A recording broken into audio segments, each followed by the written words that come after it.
Welcome to the debate. Today, we are turning our lens inward to examine the elephant in the geopolitical room, the United States of America. And what a massive, complicated elephant it is. We're talking about the world's third largest population, over 341 million people as of 2025, and the planet's sole superpower in the post-Cold War era. Exactly. But the question we're wrestling with today isn't really about its size or its military might. It's a question of its nature. Is this nation best understood as a model of resilience, a kind of self-correcting machine that leverages democratic conflict to fuel innovation? Or is it a giant with feet of clay, defined by these deep-seated structural contradictions that are, finally causing the system to crack? That's the heart of it. Are we looking at a blueprint or a warning? I'm going to argue the latter. I'm taking the position that the United States is really defined by its paradoxes. It's a story of extreme wealth sitting very uncomfortably alongside profound inequality, and a history where the rhetoric of liberty has often served to mask deep systemic exclusion, and more recently, genuine democratic decay. And I'm here to argue that the American creed, that specific blend of institutional strength, economic dynamism, and, I think, a unique capacity for reinvention, ultimately outweighs those flaws. The U.S. isn't perfect, no, but it is, I believe, uniquely designed to survive its own imperfections. That's a very bold claim, especially given the headlines of the last, 5 or 10 years. But okay, let's dig into the foundation. Absolutely. You can't understand the United States without understanding its source code, the Constitution of 1789. We often gloss over this, but it is the world's oldest surviving written charter of government. And that longevity isn't an accident. It's a feature of the design. The founders created a federal constitutional republic. Okay, let's pause there. Federal Constitutional Republic. We throw that term around a lot, but for our listeners, let's just strip it down. You're talking about a system where power is divided not just among the branches of government, but between the national government and the states. Is that correct? Exactly right. It's a system of dual sovereignty. It was designed specifically to handle a continent-sized nation, which has incredibly diverse interests. The genius of this system is what we call checks and balances. It's not just about preventing a dictator. It's about forcing compromise. The friction is the point. And this framework supports the American creed: liberty, equality, limited government. It's a unifying civil religion that has allowed a nation of immigrants to, for the most part, cohere into a single identity. See, this is where we diverge. I look at that same 1789 document, and I don't see a miracle of design. I see a compromise with sin. We have to be honest that the stability we're praising was bought at the price of exclusion. The way the people in that preamble, it didn't include indigenous peoples, whose population collapsed from estimates as high as 10 million down to 500,000 due to dispossession and disease. It certainly didn't include the enslaved. No argument there. The starting point was deeply flawed. But those flaws aren't just historical footnotes. They're structural features. The Electoral College, the Senate filibuster, these are mechanisms that often allow a minority to rule over a majority. That's not resilience. That's a structural contradiction. And when you look at the 2020s, that structure is, it's buckling. We witnessed the January 6, 2021 attack on the Capitol. Scholars have called that an attempted self-coup. That's a flashing red light that the checks and balances are failing to contain political violence. I would disagree with the diagnosis of failure, though. The events of January 6 were terrible, yes, but if you step back and look at the outcome, the system held. The transfer of power happened, the judiciary, the third branch, it rejected the challenges that lacked evidence. That is, to me, the definition of institutional resilience. The frame bent, but it didn't break. It didn't break this time is not exactly a ringing endorsement of its health. But it's consistent with the country's history. This country survived a civil war that literally split the nation in two, and it reemerged stronger. It amended that same Constitution, the 13th, 14th, and 15th Amendments, to legally correct the very sins of slavery you just mentioned. The U.S. has a unique capacity for self-correction. It's a living system. But is it correcting fast enough for the modern world?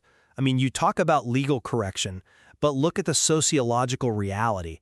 Projects like the Varieties of Democracy and Freedom House have downgraded the U.S. to a flawed democracy. They cite polarization and the outsized influence of money in politics. The donor class argument. It's a valid one. When you have a system where lobbying groups and billionaires can effectively buy policy outcomes, you essentially have an oligarchy wearing a democratic costume. Is that the American creed working, or is that the system being hijacked? I would argue that the donor class issue is a challenge within the system, not a negation of it. The First Amendment protects the right to petition the government. It's messy, yes, but notice that we are debating this openly. The press is aggressive. The courts are still active. But the people are feeling alienated. I mean, look at the Executive Order 1422-4 from 2025, declaring English the official language. That doesn't feel like a confident melting pot embracing diversity. It feels like a culture war tactic to enforce a specific identity because the demographic tides are turning. Or you could see it as an attempt to maintain social cohesion in a mega-diverse society. A common language can be a tool for unity, not just exclusion. But let's pivot for a second, because if the political machinery is grinding its gears, the economic engine is still roaring. You cannot look at the 2025 numbers and deny American dominance. I can certainly look at who benefits from that dominance. Well, let's look at the aggregate first. We are talking about a nominal GDP of $30.6 trillion. The US dollar is the de facto global currency. When the world gets scared, they buy dollars. That is the ultimate vote of confidence. And it's not just legacy wealth. The US is the absolute hub of global innovation. Silicon Valley, the new aerospace boom with SpaceX, the dominance in AI, this is where the future is being built. You're listing assets. I'm looking at the liabilities. But the assets matter. The U.S. has the most Global 500 headquarters, 138 of them. For the individual, Americans have the highest disposable household income per capita in the OECD. That's the American dream quantified. It's why people still vote with their feet to get here. Okay, but you are falling into the classic trap of averages. If Bill Gates walks into a bar, the average net worth of everyone in that bar suddenly becomes $1 billion. It doesn't mean everyone else can buy a drink. It's a fair point on the skew, but It's a massive skew. The top 10% own 72% of the wealth. The bottom 50%, that's half the country, owns just 2%. That's feudalism with iPhones. You cite the $30 trillion GDP, but in 2022, nearly 38 million people lived in poverty. 13 million children facing food insecurity in the richest nation in human history. That is a grotesque contradiction, not a success story. it is a contradiction, I grant you that. But I would argue that the U.S. model makes a specific trade-off. It prioritizes dynamism and opportunity over static security. The reason the U.S. leads in innovation is because it allows for creative destruction. It's a high-risk, high-reward environment. And what happens if you fall? Smaller than in Europe. But that lack of a heavy regulatory blanket is precisely what prevents the economic stagnation we sometimes see in the EU. It creates a flexible labor market. Flexible is just a euphemism for precarious. The U.S. is the only advanced economy that does not guarantee paid vacation nationally. It's one of the very few without federal paid family leave. The economic engine you admire is fueled by burning out its workers. And just look at the health outcomes. But the U.S. leads the world in medical innovation, the Texas Medical Center, the pharmaceutical breakthroughs. And yet life expectancy was 79 years in 2024. That trails almost all other wealthy peer nations. You spend more per capita on healthcare than anyone else, for worse results. That is the very definition of inefficiency. You have a health disadvantage gap that no amount of AI in Silicon Valley is fixing. The life expectancy number is recovering, though. It's showing resilience post-pandemic. And I think you're underestimating the cultural aspect of this economy. The reason social mobility is a goal here, even if it has stalled recently, is because the culture celebrates the attempt. But social mobility is stalled. It is statistically harder to rise from the bottom quintile in the U.S. than it is in Canada or Denmark. The American dream is, ironically, more achievable in Copenhagen than it is in Cleveland. The wealth concentration creates a feedback loop. Money buys political influence, which rewrites the rules to protect the wealth, which in turn kills mobility. I think that's too cynical. You're ignoring the massive role of civil society.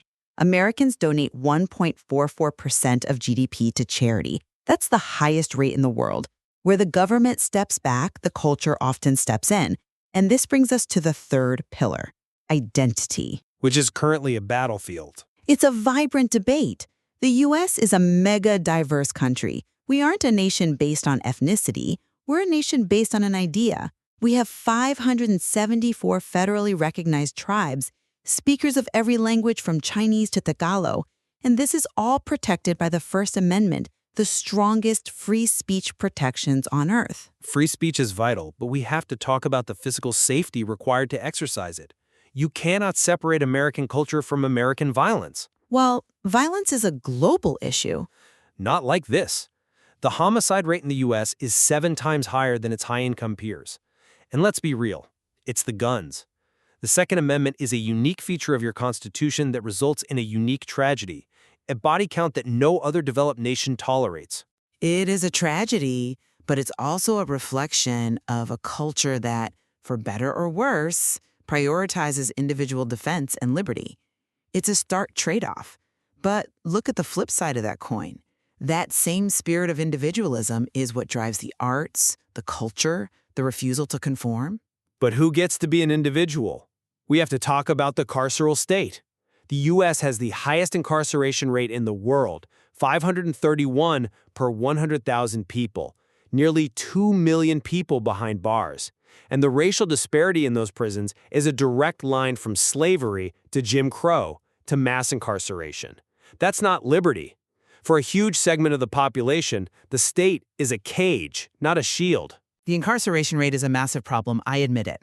But reform is happening. It's happening at the state level, which is federalism in action. And despite these flaws, the U.S. still assimilates immigrants better than almost anyone. 27% of the population are immigrants or their children. They are becoming Americans. The melting pot still works. I think the melting pot is boiling over. You mentioned the English language order earlier. That signals that the dominant culture feels threatened. The polarization we're seeing isn't just about taxes. It's about who gets to be an American. The westward expansion narrative is being challenged by the reality of the Trail of Tears.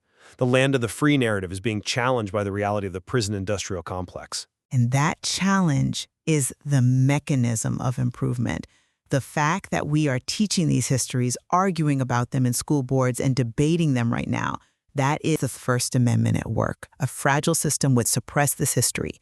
A resilient system argues about it. Or a fracturing system tears itself apart over it. We're nearing the end of our time. Let's try to synthesize this. When I look at the United States, I don't see a utopia. I see a workshop. It's noisy, it's dangerous, and it's messy. A workshop implies that things are being fixed. I believe they are. The framework of the Constitution, the sheer muscle of the $30 trillion economy, and the unparalleled innovation ecosystem prove that the American creed is functional.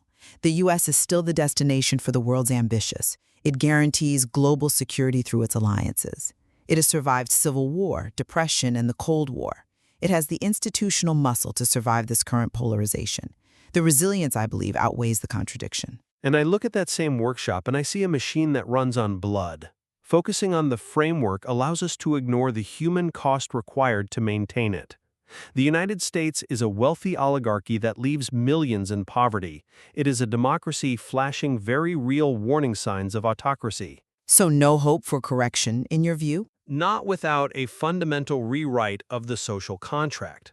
Without addressing the wealth gap, the health disparities, and the carceral state, that resilience you speak of is brittle.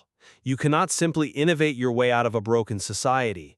The U.S. is a cautionary tale of what happens when you prioritize an abstract idea of liberty over tangible equity. It seems the source material leaves us with something of a Rorschach test. A nation of extremes, the highest wealth and high poverty, supreme power and yet deep internal division. It leaves the listener with the question, is the United States a model to be emulated or a warning to be heeded? That is for you to decide. Thank you for listening to the debate. Goodbye.